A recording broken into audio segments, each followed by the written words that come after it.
Snooper Thursday! Woo! And this week we're going to the frigid depths of the Arctic Ocean. Yes. For some narwhal. For some whale unicorn. The sperm whale unicorns. Is it a sperm whale? No, but it just looks like like all the drawings I see of it always remind me of a sperm whale. Yeah, I can see that. It's like elongated and kind of bull-nosed, and but it has a big ass horn. Man, it's the unicorn of the ocean. So yeah, it's the unicorn of nature. Because I don't think there's a unicorn of land. Mm-hmm. You say that, but some of us believe. That's a good point. Just saying. The narwhal is the unicorn. Yeah, there's no unicorn of unicorn. I will not listen to this heresy. Well, before you open it, before you open it, we're doing the narwhal stout from Sierra Nevada, and we're also doing the Fritz Ken ale. Yes. The 30th anniversary. From the 30th anniversary, which is also an Imperial stout. And we did their barley wine on the show, right? I don't think so. The 30th anniversary barley wine? It was on a Master Pairings, I believe. Yeah. Okay. Because Bill told the old toe sucker story, I believe. Right. He loves that story. He does love that story. It's a classic story. It is. If you don't know what the the toe sucker story is, go find that episode. Yeah, go watch Master Pairings. And we're not even going to give you a hint. You're just going to watch them all. It has to do with, is it Jack McAuliffe? Yeah. Yeah. Yeah. So, Got way drunk, started sucking toes, named a beer Well, after it. okay, spoilers. Oh, sorry. My bad. He spoiled the name of the story. It's like, Anyways, yeah. so Cheers. Cheers. To unicorns and Matt running things. And whales. Whales, bro. I would like to point out that I'm very happy that we're doing like a nice big dark beer because I guess we're about as wintry as you can get in Southern California. Yeah, in the morning it's 40 degrees. Mm-hmm. There's frost on my windows and my grass, and I'm like, yeah, this is not why I live in Southern California. I'm not happy about this. But then again, I think it got up to like 70 degrees today. Yeah, it ends up being fine in the afternoon, but Yeah, so everyone east of the Rockies. Wow. wow. I meant that with not love. everybody I east meant of the that. Rockies. Only He's the upset about best. the whole shaker glass thing. We had a conversation about shaker glasses that got violent. Yeah, I agree. It's winter in SoCal, which usually you only feel the effects of winter in SoCal in the morning, but this is a nice in the evening. In the evening too, yeah. It's a bit brisk. It's a bit nipply out. Right? Yeah. But this beer. Yeah. This beer. This has some cocoa in it that's added, obviously. I don't think so. I think it's all, it's got chocolate malt in it and honey malt. This has got to have some, I mean, that's really chocolate. There's no chocolate. Notes of baker's cocoa, but not added. Okay. Yeah. It's They hit the chocolate on that hard. Exploring the darkest depths of malt flavor. Yeah, I looked up the grain bill, but I can't remember everything. It's, 2-row, chocolate, honey. Baker's cocoa is a good... and 2 other malts I can't think of. Some crystal malt, and then... Roasted barley, probably? No, the other big one. Black malt? No, it could have been roasted barley. Yeah, that's probably it. No, the other... Yes. I don't know. I forget. Now, Baker's Cocoa is a really good descriptor for this because I don't know if you've ever... Like, Baker's Cocoa is not at all sweet. Yeah, exactly. I learned that It's the hard way as a child. Yeah, exactly. You're like, oh, Nestle's quick. Oh, God, no, it's not at all. What's happening to my Mom, what the hell is this? Yeah, exactly. Why do we even own this? But this is really like that chocolate bitter, like not sweet, it's really good. Yeah, it's nice. It's got that richness, but like you said, it's not like sugary at all, which is nice because it's a lot of big imperial stouts tend to get like really over the top with the sweetness. They get super heavy. I think this strikes a nice balance where it's definitely big and it's a big beer, obviously, but it's not like. It doesn't fatigue your palate after 3 sips. Yeah, it's clearing out of my mouth. It's not leaving that sickly sweet thing that we talk about, the stickiness or whatever. But I could definitely see like sitting in the backyard by a fire with a cigar with this beer. Yeah. Definitely. This is perfect beer for This that. is wonderful. Yeah, I think anything from Sierra Nevada, you're pretty sure it's going to be good. Yeah, and that's the thing. It's like I was actually trying to think about this a little while ago. I was like, what bad beer from Sierra Nevada I've ever had? What beer from Sierra Nevada have I ever had that I didn't like? I mean... The only thing I'll say is I know from the 30th anniversary releases, because there was 4 different ones, like a Hellesbach, I think. Yeah. The Stout, a barley wine, and a strong ale, I think.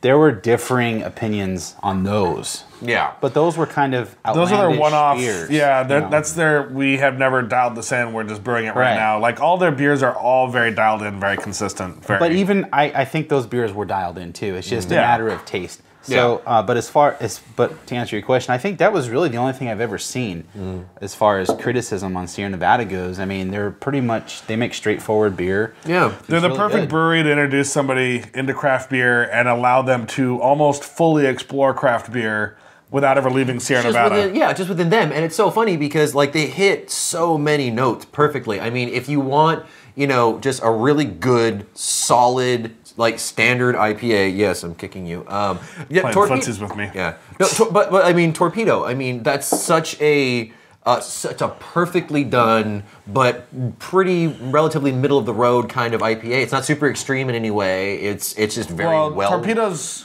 an XPA, right? It's like an extra IPA is what they call it because it's like 7.5%, Right. and so it kind of rides that. Torpedo line, is the one beer by them that I'm not a huge fan of. I like it. Really? I'll drink it. What?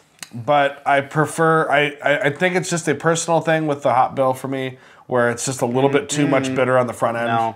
No. But that's a personal opinion. It's a fantastic beer. It's very well made. It's extremely consistent. And I will drink it anytime I see it. But if I'm in the store, I buy the pale ale over the Torpedo. Yeah, I can see I just that. kicked Steve. I didn't play footsie. I kicked him. And I threw a cap at him. So I left a bruise. And he punched me earlier. Yeah, I did. But that's because I said he made shitty beer. So You did we say had, that. you had to go there. But one other thing I want to mention is Ruthless Rye is coming out. Ruthless Rye is an amazing freaking beer. Yeah. It just came out. So good. Carlos brought some for us. Oh look, there's some. Oh Yeah. look.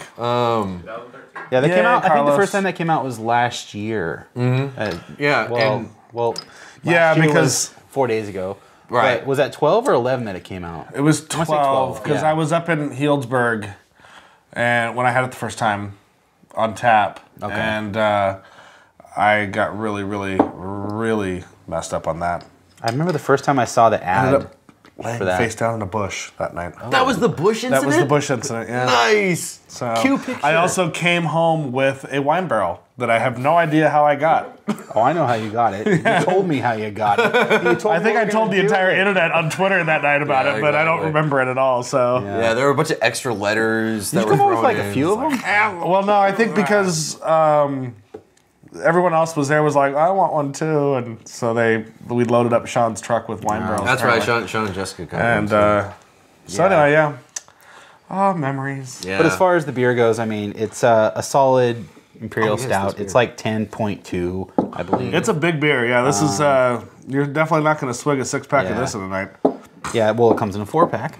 So, Well, so you go. my don't think- statement was correct then. yeah. So I don't even think you could swig a 4-pack of it. I had Well, one. Maybe I could. And I had one when I bought the 4-pack. And, Challenge accepted. And I thought, okay, I'm going to take these and lay them down. I mean, if they're going to take the time to put the year on the bottle, Yeah. Okay, and I'm gonna- Yeah, I'm Sierra gonna Nevada's celebrate, always been you good know. with that. Even with the Celebration Ale, which is not typically a beer that you would think of to age, it ages extremely well. Yeah. Yeah, And they've always put the years on them, and same with Bigfoot. So Sierra Nevada's kind of led the charge with the whole cellaring and aging beer. and as honestly, well, so. breweries, please put years on your bottles. Make it blatantly obvious what year it is. I don't know if it's an issue with like labeling and getting approval for that, but it's so. I think that convenient it's and actually nice. something they're supposed to be doing, but I don't think they'd get in trouble for doing it, and I totally agree on that. I mean, every beer should have the year on it, even if it's not something you consider aging, because I know I was digging through my cellar and I found a few beers and I'm like, I wouldn't have aged this, and I have no idea how old it is now because there's no year on it, and it's like, because if it's something I'm going to age, I'll write the year on it myself. Yeah. But I just started doing that, and I got screwed from when I organized my cellar because there's a lot of stuff that it's like, when did I buy this? Yeah, exactly. And if I would, Yeah. Yeah. so 100% dating agree. is- Any brewers out there that are watching us, First of all, quit watching us and go make beer. What are you doing? But then also put the beer on the... Finish watching the show and then go make beer. Okay. So now we're going to be doing the Sierra Nevada 30th anniversary. This is the Imperial Stout version. There were 3 different versions of the Sierra Nevada 30th anniversary. The Helles. Four. Was there 4? Yep. Right. Yeah, there was this is how you know we don't really prepare this ahead of time. This is just what we know. I did. And now Bill is ripping his. No, he's chops. not. He's fine because we corrected it. So there was 4. Okay. There was an IPA version or a hoppy version. It was a hoppy like strong ale kind of thing. Yeah, Right. That was Hoppy a I would ale. not call it an IPA. No, not an IPA. Sorry. Strong Poor ale. choice of descriptors, but yeah, it was a hoppy version of a strong ale. There was a barley wine, and there was a Helles, and then the Imperial Stout. and the Imperial Stout. So 2010. 1980 to 2010 on the cork. That's cool. I've never opened one of these. I have 2 more. Yeah, this is the Nice catch. the Fritz and Ken ale. Fritz Maytag and Ken Grossman. And if you don't know, Fritz Maytag is from Anchor Brewing Company. They got together and I didn't even have to look that up. yeah, good job, Steve. They got Well done. One of the together most and- noteworthy people in craft beer. You knew his name. Good job. Seriously, good job. It's like Peter Brokaw used to do the news.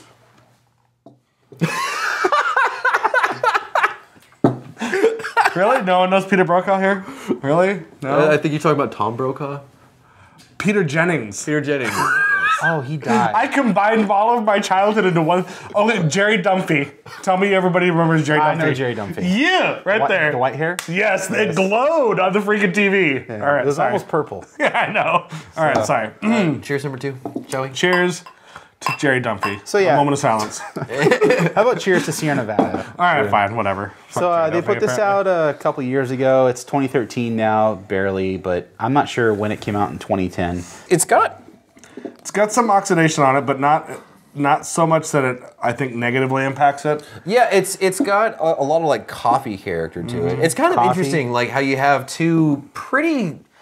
I mean, they're obviously the same style, but you know, 2 Imperial Stouts, 2 like of the 2 interpretations of the same style from the same brewery side by side. Excuse me. I would like to go into the future 2 years, grab a Narwhal, and come back Yeah, and seriously. do a side by side Yeah. with this because I think we'd get a lot of the same characteristics. It's Again, almost got like a cherry kind of vibe to it. Yeah, the cherry because the cherry wasn't there initially for this beer. Like this did not have a cherry vibe off of Yeah, it. maybe it's like an oxidative. It might be an reaction. yeah. So it's coming off the But oxidation. still, I mean, we're dwelling on the negative here. No. To me, none of these are negatives. These are all positives. Oh, okay. I mean, and that's the Whoa. thing is like when you age beer like this, oxidation is not necessarily a problem. Only when it starts to get really Right. really When bad. it's like, oh my God, I'm sucking on wet cardboard. Yeah, that's an issue.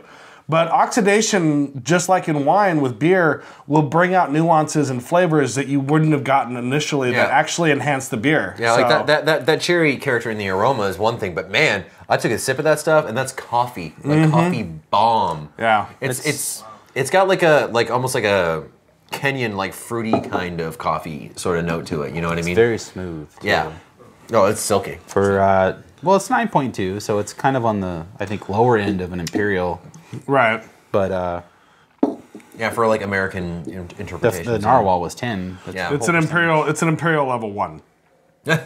So nice. I'm really impressed by this beer, and like I said, it's out of all of them, I think this is the one that really was the most lauded of the whole series. I think this is the one that really went over the best. I think this was the first one that they put out too. I Or was it the barley thinking, wine? but I don't know. It was either this one or the barley wine was the first. I didn't one pay they enough put out. attention. I was just like when they were coming out, it was like I thought it was cool and I thought it was a great idea, but it was like I didn't like for some reason I never read that they were doing 4. So people were like, "Oh, like I have this 30th." I'm like, "Oh, I've already had that." And they're like, "It was released today," and I'm like, Yeah, they dedicated a whole website to it, like Sierra I know. 30 or something.com. "I don't really understand the internet." Yeah. You are not familiar with this thing called the internet. How's your new job going, by the way? As webmaster for a major university, Exactly. you know, it's all right. You're fired now. You just got fired. It's all right. But yeah, it's. I mean, honestly, I think it's for being, we'll say 2.5-ish years old. Right. It's held up pretty well, and So- it's, No, it's really good. Very, very nicely. And one other thing is, it's like I I think said, I'm sorry. I don't know what I just did there. That was totally my bad. 100%. What did it go? but it's actually kind of funny Huge because when when you have the Narwhal versus this one, Sorry, the huge penis is what set me off for that. huge penis to set you off. You know what I'm talking about. Big hairy cock. Oh my god. Ken Grossman, if you're watching this, we're sorry. I'm Not sorry. even a little bit. I'm sorry. Just cut away. Just cut away. We've hit you up at GABF, and we'll never do a show with you. Not ever. So much for that interview. Down the tubes. Oh, shit. Carry on. Finish your thought, please. Save us. Remember what it was. So, in 9 days, our anniversary party is coming up. It's at Beachwood Barbecue in Long Beach. It's going to be a fantastic time. We really recommend you being there early. We're all going to show up around 6 or 6:30. We're going to start handing out glasses at 7. The bottle share will actually start at 8:30. And the reason that we're doing a little bit of a delay there is because we want to give Beachwood some time to sell beer and sell food, because we're it's almost like a crowdsourced party. We're asking you guys to chip in and make it worthwhile to Beachwood to have us there, because they're doing us a favor by letting us have the party there. So I mean, Beachwood is they're friends of ours, and they're being really incredibly generous by. They don't like me. They do. But they're being really, really great about letting us have our party there, essentially, and we really want to do as much as we can for them, because I mean, for one thing, their food is delicious and their beer is delicious. they just won so an you want award to buy it for the best barbecue in the world, I think. Yeah, they won 2 medals. Probably not the world, but no, I mean, this was like the LA Foodie thing. Okay, That's what LA Foodie awarded them the best barbecue of 2012. Yeah, So. and- How can you not eat that? It's the best It's better than Carlos's barbecue. That's what she said. Carlos. Oh, burn! Burn! Someone call the burn unit.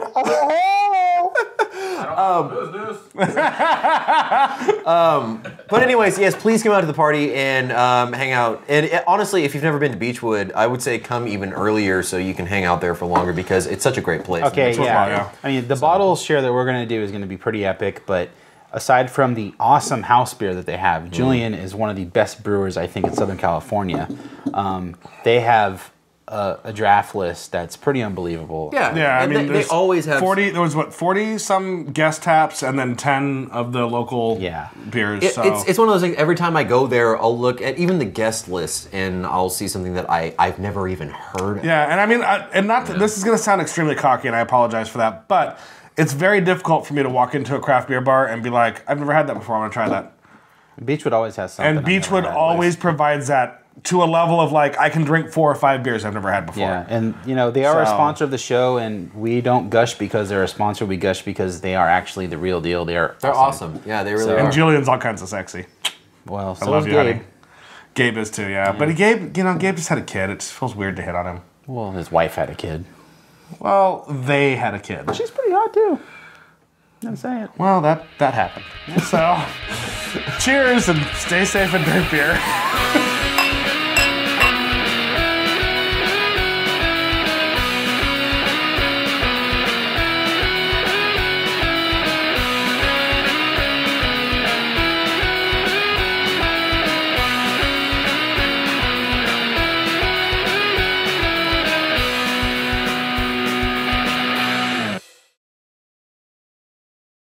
That was the greatest penis ever, but it had no balls.